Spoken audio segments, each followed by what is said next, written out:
नमस्कार दोस्तों, सिविल सेवा परीक्षा यानी कि यूपीएससी एग्जाम्स की प्रिपरेशन करने वाले आप सभी एस्पिरेंट के लिए ये आज का जो सेशन है ये बहुत ही इंपॉर्टेंट होने वाला है। क्योंकि दोस्तों यदि आप यूपीएससी की प्रिपरेशन के बारे में सोच रहे हो तो आप जो गलतियां मोस्टली एस्पिरेंट करते हैं वो गलतियां करने से आप बच सकें, इसलिए आपको इस सेशन को पूरा देखना बहुत जरूरी है। और ये जो सेशन है हमारा यह यूपीएससी सिलेबस से रिलेटेड है। किससे? यूपीएससी के सिलेबस के बारे में आज हम बात करेंगे।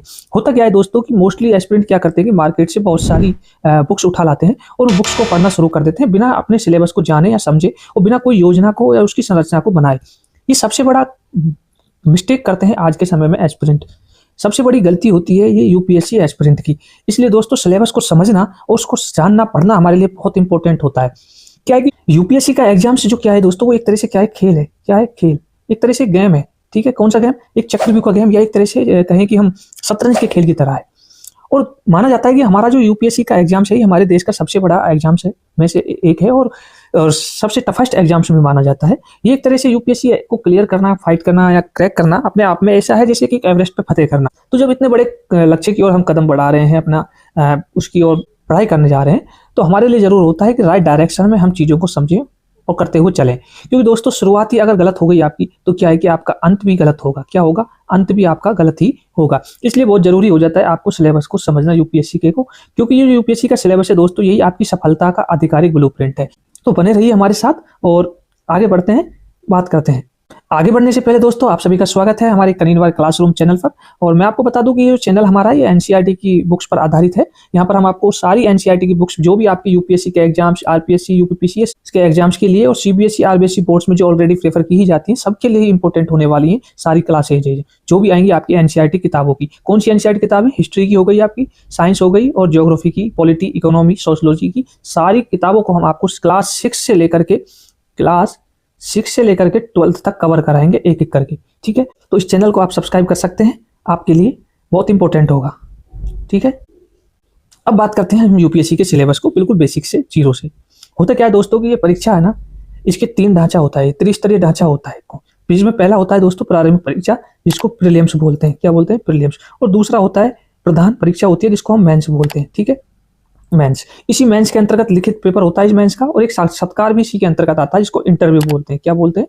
इंटरव्यू। ठीक है, तो 2 पेपर हो गए, एक प्रीलिम्स का होता है, ठीक है, वस्तुनिष्ठ आधार का होता है, वैकल्पिक स्क्रीनिंग हेतु होता है आपकी छटाई के लिए कि आप बेसिक लेवल पर कितने सक्षम हो नहीं हो। और अंतिम मेरिट लिस्ट निकलती है वो आपकी जो प्रधान परीक्षा है उनके अंकों के आधार पर ही होती है। आपकी जो अंतिम मेरिट लिस्ट है उसमें इस प्रारंभिक परीक्षा प्रीलिम्स पेपर के जो भी अंक हैं वो नहीं जुड़ते हैं। ये चीज आपको ध्यान रखना बहुत जरूरी है। अगले चरण में प्रवेश के लिए प्रत्येक चरण को सफलतापूर्वक का पार करना आपको अनिवार्य है। आपको प्री को भी पास करना, क्वालिफाइंग करना अनिवार्य है। प्रधान परीक्षा में तो आपको अच्छा परफॉर्मेंस करना ही है, लिखित परीक्षा और साक्षात्कार दोनों में, क्योंकि यही दोनों के आधार पर आपकी क्या है कि अंतिम मेरिट सूची तैयार होती है। तो अब हम तीनों पड़ावों को एक एक करके समझते हैं। कौन कौन से? एक तो प्रीलिम्स परीक्षा, प्रारंभिक परीक्षा का, एक मेंस का और एक इंटरव्यू का। तीनों को हम और विस्तार से समझने की कोशिश करते हैं। पहले हम बात करते हैं प्रारंभिक परीक्षा के बारे में, इसकी हम प्रकृति, नेचर के बारे में बात करें तो एक तरह का एक बहुविकल्पी प्रश्न होते हैं, ऑप्शनल टाइप के क्वेश्चन इसके अंतर्गत आते हैं। क्या आते हैं? ऑप्शनल टाइप के क्वेश्चन आते हैं, वस्तुनिष्ठ प्रकार के। इसका उद्देश्य क्या होता है कि ये परीक्षा क्यों ली जाती है? ये केवल एक तरह से एक छटनी प्रक्रिया होती है। क्या होती है? छटनी परीक्षा होती है, जिसके अंतर्गत आपको एक बेसिक स्तर पर, आपके फाउंडेशन स्तर पर आपको चेक किया जाता है कि आप कितने सक्षम हो आगे के स्टेज को पार करने के लिए, मेंस परीक्षा के लिए। ठीक है, तो यहाँ पर आपको सिर्फ स्क्रीनिंग की जाती है एस्पिरेंट की, और इसके जो अंतिम योग्यता में जो अंक है ना वो आपके नहीं गिने जाएंगे। ठीक है, ये इसका उद्देश्य होता है। और इसका प्रश्न पत्र कैसे होते हैं? तो 2 पेपर होते हैं इसमें। एक पहला होता है सामान्य अध्ययन का, जीएस का, और दूसरा होता है दोस्तों सीसेट, इसका सीसेट का। ठीक है, सीसेट का सिविल सेवा अभ्यर्थी परीक्षा होती है। ठीक है, तो जीएस के अंतर्गत आपकी सब्जेक्ट हिस्ट्री हो गई, और पॉलिटी हो गई, ज्योग्राफी, इकोनॉमी, सोशलॉजी, इस तरह की सब्जेक्ट होती है। करंट अफेयर्स का भी पार्ट होता है इसके अंतर्गत। और सी सेट में आपकी मैथ्स और रीजनिंग, ठीक है, मैथ्स और रीजनिंग जैसी सब्जेक्ट आती हैं। तो ये दोनों पेपर आपके क्या होते हैं? क्वालिफाइंग होते हैं। ठीक है, अब इस प्रारंभिक परीक्षा में जो अंकों का गणित है वो किस प्रकार का होता है, देखो उसको समझते हैं। जो प्रीलिम्स एग्जाम्स है, इसमें क्या है कि प्रीलिम्स एग्जाम्स में जो आपका पहला पेपर होता है ना, सामान्य अध्ययन का, जीएस का, यही आपके मेरिट निर्धारित करता है कि आप मेंस एग्जाम्स में बैठने के लिए अफेयर हो या नहीं हो, क्वालिफाई हो या नहीं हो। ठीक है, तो ये निर्धारण करता है कि प्रधान परीक्षा में प्रवेश हेतु कट ऑफ जो निकलती है वो इसी ही पेपर के आधार पर निकलती है, प्रारंभिक परीक्षा की सामान्य अध्ययन के आधार पर। ठीक है, और इसका अंकों के आधार पर ही इसका निर्धारण होता है कि आप मेंस परीक्षा में बैठोगे या नहीं बैठोगे। और जो आपका ये सेकंड जो पेपर होता है सीसेट का, मैथ और रीजनिंग सब्जेक्ट वाला, ये सिर्फ ओनली क्वालिफाइंग प्रकृति का होता है। इसके अंतर्गत आपको सिर्फ पास करना होता है, 33% मार्क्स ही आपको लाने होते हैं इसको पास करने के लिए। इसका कोई इस परीक्षा को क्लियर करने के लिए योगदान नहीं होता है, ये सिर्फ आपको पास करना होता है। जो अंतिम मेरिट इस परीक्षा की निकलती है प्रारंभिक की, उसमें सिर्फ सामान्य अध्ययन जीएस का ही के अंकों का ही निर्धारण किया जाता है अंत में। अब क्या है कि इस जो वस्तुनिष्ठ परीक्षा है प्रीलिम्स एग्जाम, इसमें क्या है कि ऋणात्मक अंकन होता है। ठीक है, कितना होता है वो कैसे होता है वो समझते हैं कि अगर आपका कोई प्रश्न गलत उत्तर दिया है आपने, तो उसका क्या है कि 1/3 अंक आपका काट लिया जाता है, 0.33, 1/3 अंक आपका उसका काट लिया जाता है ऋणात्मक। ठीक है, नेगेटिव मार्किंग होती है। और ये दो चीजें और बहुत इंपॉर्टेंट है आपके लिए याद रखना, इनको ध्यान में रखना कि यदि उम्मीदवार 1 से अधिक उत्तर देता है तो उसे गलत माना जाएगा। कि आपको एक प्रश्न का सिर्फ एक ही आंसर देना है, एक ही टिक करना है आपको इस एग्जाम्स के अंतर्गत। चाहे भले ही आपने दूसरे उत्तर को, जो एक उत्तर है, 2 उत्तर दिए उनमें से एक का उत्तर ठीक हो, फिर भी आपका क्या है कि 1/3 जो ये है ये काट लिया जाएगा अंक के जो। और यदि कोई प्रश्न खाली छोड़ा जाता है तो उसका कोई ऐसा कोई दंड नहीं दिया जाता है कि आपके कोई अंक काटे जाए। इससे अच्छा ये होता है कि आप किसी क्वेश्चन नहीं आ रहा है तो उसको छोड़ दें। अगर आपने उसको गलत कर दिया उत्तर को, तो आपके 1/3 अंक क्या है कि काट लिए जाएंगे और उत्तर को आपको गलत माना जाएगा। ठीक है, यह नियम केवल प्रारंभिक परीक्षा के दोनों प्रश्न पत्रों पर ही लागू होता है, मेंस पर इसका कोई असर नहीं होता है। ये सिर्फ प्रारंभिक परीक्षा में ही नेगेटिव मार्किंग हमें देखने को मिलती है यूपीएससी एग्जाम्स के, जबकि और भी बहुत सारे एग्जाम्स में भी हमें इस तरह का पैटर्न देखने को मिलता है। अब हम बात करते हैं प्रधान परीक्षा मेंस एग्जाम्स के बारे में। उसके ज्ञान और व्यक्तित्व का परीक्षण मेन रूप से एग्जाम्स लेता है किसी भी एस्पिरेंट का, कि उसके अंतर्गत उसकी ज्ञान की जांच करता है, उसके पर्सनैलिटी, उसके व्यक्तित्व की जांच करता है। ठीक है, तो इसके अंतर्गत पहली तो लिखित परीक्षा होती है मेंस, जो 1750 अंकों की होती है। और दूसरा इसमें इंटरव्यू होता है, साक्षात्कार, जो व्यक्तिगत परीक्षण होता है, 1-to-1 वार्तालाप होते हैं, वो 275 का होता है अंकों का। ठीक है, इन्हीं दोनों के आधार पर क्या है कि अंतिम जो मेरिट लिस्ट है उसका निर्धारण किया जाता है, जो टोटल 2025 अंकों में से होती है, कट ऑफ निकलती है। ठीक है, इन दोनों के अंकों को जोड़ करके। अब इस लिखित परीक्षा मेंस परीक्षा की संरचना को समझते हैं और विस्तार से डीपली। इसमें क्या है कि दोस्त 9 पेपर आपको मेंस परीक्षा में देने होते हैं, जो टोटल 1750 अंकों के होते हैं। ठीक है, जिसके अंतर्गत आपको 2 पेपर होंगे। जो एक तो होगा कि जो आपकी संविधान की 8वीं अनुसूची है ना, उसमें जो सम्मिलित भाषा है, उन भाषाओं में से कोई एक भारतीय भाषा का आपका एक पेपर लिया जाएगा, जो 300 अंकों का होगा। ये सिर्फ क्वालिफाइंग पेपर होगा। और दूसरा अंग्रेजी का होगा, वो भी क्वालिफाइंग होगा, 300 अंकों का। ये सिर्फ आपको पास कर रहे हैं। ये आपके जो ये 1750 अंक है, इनमें इनका काउंटिंग नहीं होती है, बिल्कुल नहीं होती है। इन 1750 में आपकी काउंटिंग इन पेपरों की होती है। कौन कौन से? एक तो पहला होता है जो निबंध का होता है, ये सिर्फ आपको पास करने क्वालिफाइंग होते हैं, वही 33% आपको क्वालिफाइंग इनके अंतर्गत चाहिए। ठीक है, तो 250 अंकों का आपका एक निबंध का पेपर होता है, इसके अंक आपके जुड़ते हैं अंतिम मेरिट लिस्ट में।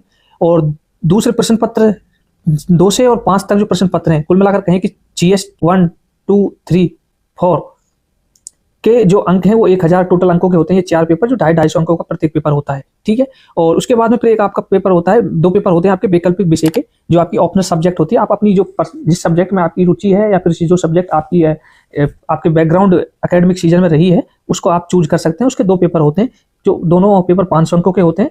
तो ठीक है, 250 अंकों के। ठीक है, इस तरह का स्ट्रक्चर होता है इस मेंस परीक्षा का। ये चीजें आपको समझना बहुत जरूरी है। अब यूपीएससी एग्जाम में आपके जो ज्ञान के आधार को समझने के लिए होता है, वो होते हैं सामान्य अध्ययन के 4 स्तंभ, जो टोटल की 1000 मार्क्स के होते हैं। ठीक है, जिसमें से पहला होता है GS 1 सामान्य अध्ययन फर्स्ट का पेपर होता है, जिसमें आपको भारतीय संस्कृति, विरासत, विश्व का इतिहास, भूगोल और समाज इत्यादि सब्जेक्ट के क्वेश्चन पूछे जाते हैं। सेकंड आपका जो पेपर होता है वो होता है GS सेकंड का, जिसके अंतर्गत शासन व्यवस्था, संविधान, शासन प्रणाली, सामाजिक न्याय, अंतर्राष्ट्रीय संबंध जैसे टॉपिक पर क्वेश्चन पूछे जाते हैं। ठीक है, उसके बाद GS 3 सामान्य अध्ययन 3 का पेपर होता है, जिसमें टेक्नोलॉजी, प्रौद्योगिकी, आर्थिक विकास, इकोनॉमिक डेवलपमेंट एंड जैव विविधता, ठीक है, बायोडाइवर्सिटी एंड पर्यावरण, एनवायरमेंट, सुरक्षा, सिक्योरिटी एंड आपदा प्रबंधन, इस तरह की जो टॉपिक हैं, सब्जेक्ट्स हैं, उनसे क्वेश्चन पुटअप किए जाते हैं। और जो आपका जो सामान्य अध्ययन का GS 4 है, ये आपका नीतिशास्त्र, सत्यनिष्ठा, अभिरुचि जैसे सब्जेक्ट्स के क्वेश्चंस पूछे जाते हैं, जो मूल रूप से आपकी पर्सनल जो आपकी कंडीशन है, आपकी एटीट्यूड है, आपकी पर्सनैलिटी है, उसको जांचा और परखा जाता है इस 4th पेपर के माध्यम से। ठीक है, आप कितने पारदर्शी हो, आपका नेचर कैसा है, इस तरह की चीज़ों का आपका जांच पड़ताल इस पेपर के इस माध्यम से किया जाता है। आपके विचारों के जो आप अपने विचार लिखते हैं इस पेपर के क्वेश्चंस में, उनके आधार पर निर्धारण किया जाता है कि आप एक अच्छे सिविल सर्वेंट बन पाओगे या नहीं बन पाओगे फ्यूचर में। अब क्या होता है कि यूपीएससी में जो वैकल्पिक विषय होता है, उसका चयन हर उम्मीदवार के लिए स्वतंत्र होता है, और उसका चयन करना बहुत ही सावधानी से करना बहुत जरूरी होता है, क्योंकि अगर गलत वैकल्पिक विषय ले लिया हमने तो हम आगे क्या है कि मात खा सकते हैं इस एग्जाम्स में कहीं ना कहीं। तो यहाँ पर आपको बहुत ही समझदारी से अपनी विषय को चुनना होगा। उम्मीदवारों को दिए गए विषयों की सूची में से किसी एक विषय को चयन करना होता है। एक लिस्ट है यूपीएससी के द्वारा दी गई है जो वैकल्पिक विषयों की, आगे हम बात करेंगे उस बारे में कौन कौन सी विषय है। प्रत्येक प्रश्न पत्र 250 अंकों का होता है, हमने अभी बात की थी, और टोटल 500 अंकों के होते हैं। ये चयन का आपकी अंतिम रैंक को महत्वपूर्ण रूप से प्रभावित कर सकता है, इसलिए आपको यहाँ सोच समझकर अपनी सब्जेक्ट को चुनना चाहिए। ठीक है, अब वैकल्पिक विषयों की सूची के बारे में बात करते हैं कि कौन कौन सी विषय होती हैं। जैसे कृषि विज्ञान, एग्रीकल्चर ले सकते हैं आप अगर इस बैकग्राउंड से हैं। पशुपालन चिकित्सा विज्ञान ले सकते हैं, नृ विज्ञान, वनस्पति विज्ञान, रसायन विज्ञान, केमिस्ट्री, सिविल इंजीनियरिंग, वाणिज्य शास्त्र, लेखा विधि, अर्थशास्त्र, विद्युत इंजीनियरिंग, भूगोल, भूविज्ञान, इतिहास, विधि। जिस भी सब्जेक्ट में आपकी रुचि है, आपको इंटरेस्ट आता है, आप अच्छे मार्क्स ला सकते हो एग्जाम को क्वालिफाई करने के लिए अच्छी रैंक के साथ में, तो वो सब्जेक्ट आप चूज करें और उसके साथ में आप तैयारी शुरू करें। बहुत अच्छे से, बहुत सावधानी के साथ में आपको विषय चुनना चाहिए। आपका बैकग्राउंड वहाँ रहा हो। अगर आप इस विषय में और डिटेल से कोई भी वीडियो चाहते हैं तो मेरे को कमेंट बॉक्स में बताएं इसी वीडियो के, तो आपके लिए एक डिटेल वीडियो बना करके देंगे। उसके बाद और भी देखें सब्जेक्ट तो यांत्रिक इंजीनियरिंग, चिकित्सा विज्ञान, दर्शन शास्त्र, भौतिकी, राजनीति विज्ञान, अंतर्राष्ट्रीय संबंध और मनोविज्ञान, लोक प्रशासन, पब्लिक एडमिनिस्ट्रेशन और समाजशास्त्र, सांख्यिकी, इस तरह के प्रश्न वो आते हैं। और इसके साथ साथ में यदि आप चाहें तो अपनी ऑप्शनल सब्जेक्ट के रूप में किसी भी जो भारतीय भाषाएं हैं, साहित्य के, literature, any one of the following language, ठीक है, जैसे असमिया, बंगाली, बोडो, डोगरी, गुजराती, हिंदी, कन्नड़, कोई सी भी अपनी भाषा का ऑप्शनल सब्जेक्ट भी आप चूज कर सकते हैं। तो ये रही आपकी वैकल्पिक विषयों की सूची। आगे बढ़ते हैं।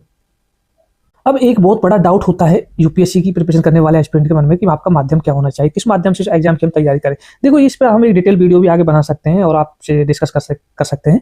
आप हमें कमेंट में बताएं। लेकिन भाषा का जब हम चयन करते हैं, भाषा का चुनाव करते हैं, तो वो क्या तरह से होना चाहिए, उसके लिए कुछ नियम है। देखो, जो हमारे यूपीएससी सिलेबस में हमको बताए गए।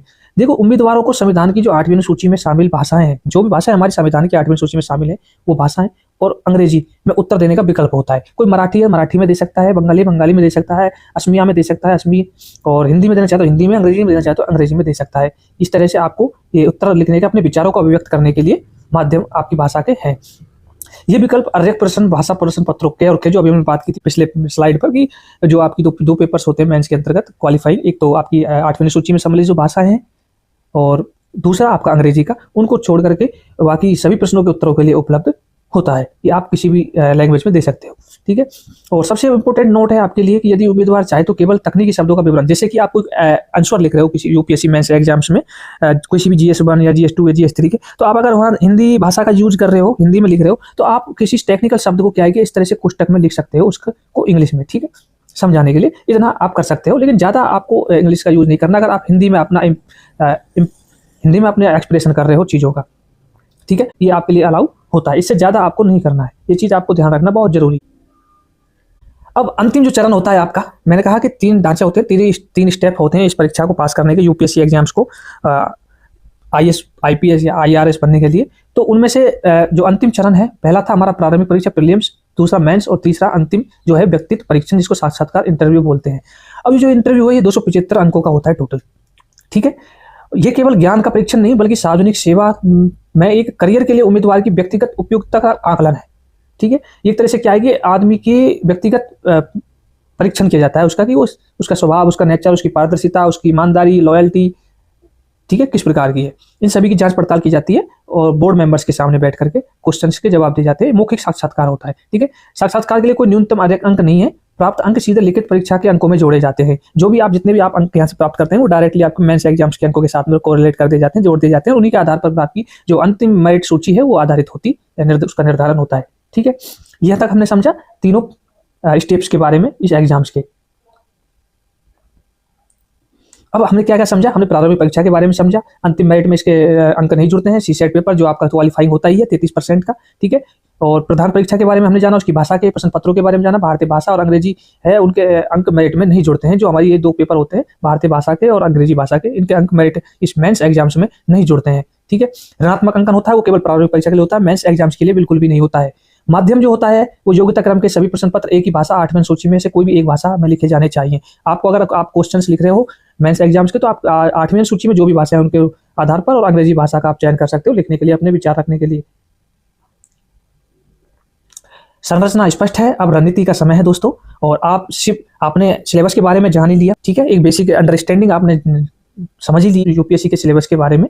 अब आप सिविल सेवा परीक्षा की योजना संरचना से पूरी तरह से अवगत हो चुके हैं, पर यह ज्ञान आपकी तैयारी का पहला और सबसे महत्वपूर्ण स्तंभ है। ठीक है, कौन सा? सिलेबस। तो अगला कदम आपका क्या होना चाहिए? आयोग द्वारा जो जारी विस्तृत पाठ्यक्रम है उसका गहराई से और विश्लेषण करना है और उसको व्यक्तिगत सुदृढ़ तैयार रणनीति का निर्माण करना है। उसके आधार पर सिलेबस को समझना है और सिलेबस को, अब जितना मैंने बताया वो एक बेसिक था, उसके बाद में अब सिलेबस जो मेन सिलेबस है आपका मेंस का, इसके आधार पर आपको तैयारी शुरू करनी है। उस सिलेबस के कौन कौन सी सब्जेक्ट हैं, किस तरह के टॉपिक्स आते हैं, कितने क्वेश्चंस आते हैं, कितना इंपॉर्टेंट है, सारी चीजें समझने के लिए आपको यूपीएससी का जो सिलेबस है, यूपीएससी का जो सिलेबस है, सिलेबस और प्लस PYQ, ये दो चीजें आपके लिए बहुत जरूरी हो जाती हैं। फिर अब आगे आपके अगले कदम में, किसमें? अगले कदम में।